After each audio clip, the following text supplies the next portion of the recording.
Ito may gusto ko ipakita sa inyo, ha? Hindi ko alam kung siya ba ay nadulas o magkaiba sila ng sinasabi ni Marcos or iba talaga ang sinabi ni Marcos, iba ang inuutos. Kayo po mag-observe, ha? Kasi parang may problema eh. Observe nyo po ito, ha? Etong tao na to, alam naman natin, ship to kay Marcos, di ba? Tingnan nyo ang kanyang litanya.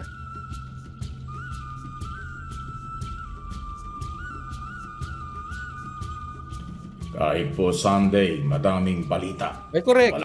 Forward At ang natin. warrant of arrest. Yan ang kanyang paninindigan. Hindi ko alam kung sino ang nag-utos sa kanya yan. Demokrasya at rule of law. Period. Okay? Tuloy tayo sa iba nating mga balita. Ito, medyo merong... Oy, PNP, relax lang kayo ha. Total, kayo ho ay police, law enforcement agency. Kayo po ay trabaho to serve and protect. Tinuturuan niya yung PNP. Mga pulis, makinig kayo kay Abe. Ha? Pinapaalala niya yung trabaho niyo. Magaling na mama ito eh. Ay, tatawagan ko yung chief. May mga kakilala akong pulis eh. Chief, General, Major, Teniente. Makinig ka kay Abe. Tinuturuan kayo ng gagawin nyo, ha? Okay. Thank you, Colonel. Ang daming posisyon nun, eh. Alam nyo, si Colonel Jean Fajardo, spokesman ng PNP, matapang na nagsasalita sa media nung isang araw na hindi daw nila ipapatupad ang warrant of arrest. Yan ang kanyang paninindigan. Hindi ko alam kung sino ang nag-utos sa kanya yan. Masintabi na kay Colonel Fajardo, Ma'am, huwag kayong magsabi ng tapos kasi hindi naman kayo ang Pangulo ng Bansa. Ayo, ang galing na. Buhay Canada, maraming salamat. Tukbol Mike, ang ingay mo. Thank you, Buhay Canada 519, ha? Mamaya po, bandang uli, papakita ko yung nakakadiring statement ni Lisa. Ha? Mamaya na yan, ha? Pero eto muna tayo, eto muna. Tingnan nyo muna, ha? Fajardo, sir, Madam Fajardo, hindi ka raw presidente. Siya na nagsabi, spokesperson. Hindi ko mo pinagtatanggol si Fajardo. Meron akong mga statement na hindi sang-ayon kay Fajardo. Kay Colonel Fajardo. Pero wala magagawa yan. Spokesperson eh. Kung ano ang galawan ng PNP, sasabihin niya.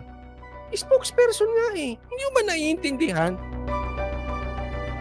Pagka yun ang sinabi ng PNP, anong gagawin niya? Huwag niyang sabihin. May tao pa kaata. Hindi niya naman sinabing presidente siya eh. Ayaw kasi niya yung sinabi ni Colonel Fajardo na hindi raw ise-serve ang warrant. Ang sinasabi nito, huwag ka magsalita ng tapos, hindi ka presidente. Teka muna, Mike Abe, sinabi ng presidente mo for the 100th time, hindi makikipagtulungan sa ICC. Ngayon, here you are, iba tono mo. Iba tono. Hindi daw si presidente. Sino masusunod sa inyo? Sabi ni Marcos nyo, hindi makikipagtulungan. Ikaw ngayon, iba. Sino masusunod? Ikaw ata gusto maging presidente, hindi si Marcos eh. Ang dami na nga gusto maging presidente pati nga nakisali. Huwag ka na makisali, Abe.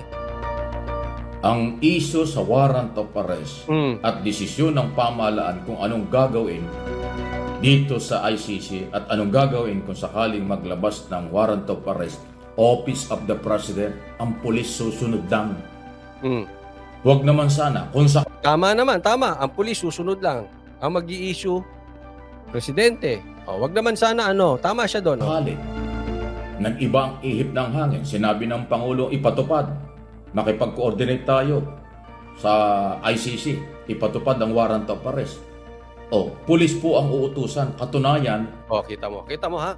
Bago tayo dyan sa katunayan, kasi dyan siya parang sa tingin ko parang nadulas o mali siya ng statement ha. Parang niya sinasabi, pag nagbago ng ihip ang hangin, uutusan ng PNP. So ibig mo, inaamin mo, magalit kayo rito kahit kayong mga makamarcos. Magalit kayo dito kay Mike Abe na ito. Bakit? Inaamin mo pa bago-bago yung presidente mo? Inaamin mo na walang paninindigan si Marcos? Hindi mo ba anong klase ka? Broadcaster kasi ito, hindi naman to vlogger, broadcaster to, SMNA ito eh. Tingnan nyo, SMNA dati. Buhay Canada, maraming salamat. May binabasa si Tukmol, yan ang script. O, kita mo? Ang galing na, observe ng mga taong bayan. Thank you, Buhay Canada. Dapat magalit kayo dito, mga makamarcos. Sinasabi niya indirectly, yung presidente nyo na si Marcos pabago-bago ng isip. Posible. Kita mo ang diin ng sinabi. Mike Abe, ilang bang gusto mong beses sasabihin ni Marcos? 105. Sinabi ni Marcos for the 100th time.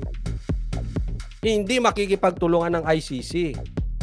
Tapos ngayon ikaw, magsasabi ka paano pag nagbago ng ihip ng hangin.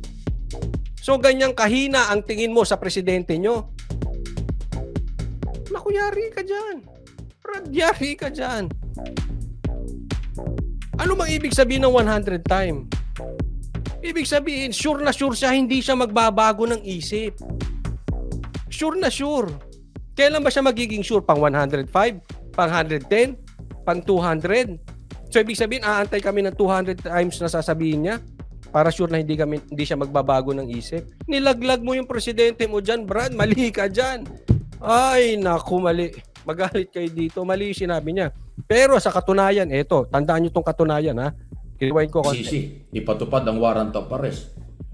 Pulis po ang uutusan. Katunayan, inamin na po ni Solicitor General Medar. Inamin na ni Solicitor General Guevara. Katunayan, inamin na. Okay, tuloy. Guevara, abogado ng gobyerno. Abogado ng gobyerno, ano? Solicitor General, di ba? Na meron daw kong policy. May order na ang Pangulong Marcos. May order na ang Pangulo. Ano order ng Pangulo? Na ang sinasabi ng Pangulong Marcos, PNP at iba pang law enforcement agency ang magpapatupad ng warrant. Yun ang hindi natin alam. Talaga naman, PNP ang magpapatupad ng warrant. Pero sa tono mo, parang may ibang utos si Marcos. Hindi natin alam kasi magulo yung statement mo eh. Maliwanag na sinabi ni Marcos hindi makikipagtulungan ang PNP, ang gobyerno. So definitely hindi makakapagtulungan ng PNP. So sinasabi mo ngayon may utos na magpapatupad PNP. Tama nga naman. Pero anong ibig sabihin mo, Mike Abe?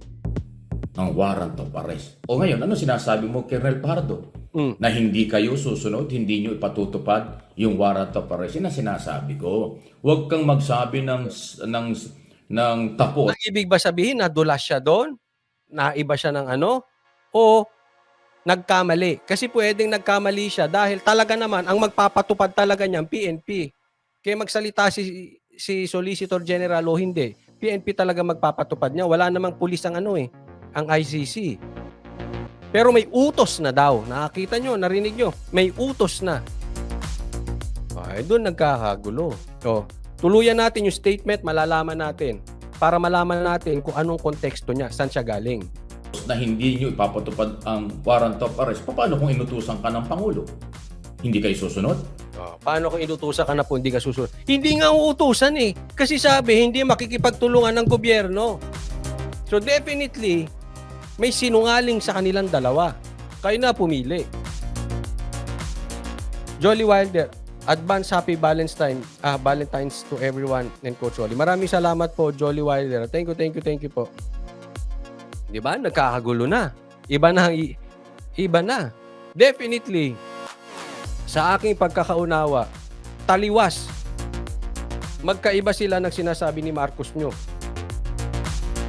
Sino ang dapat paniwaraan?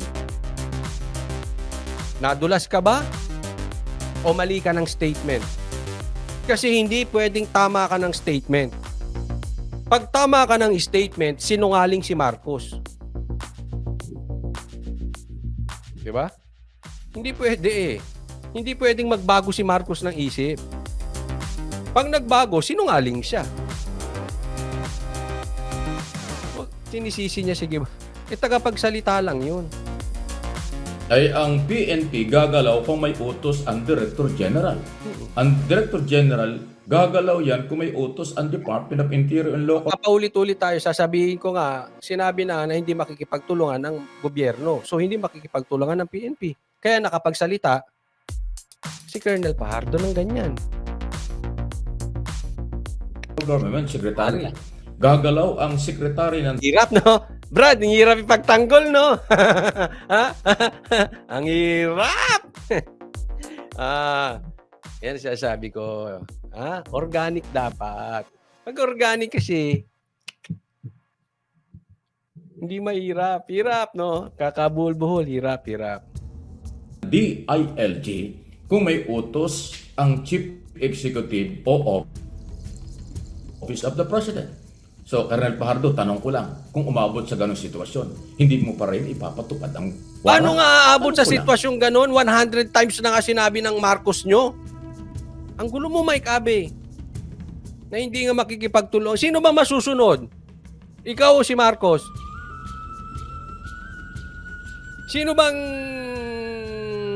presidente? Ikaw o si Marcos? Oh. Wala ito, wala.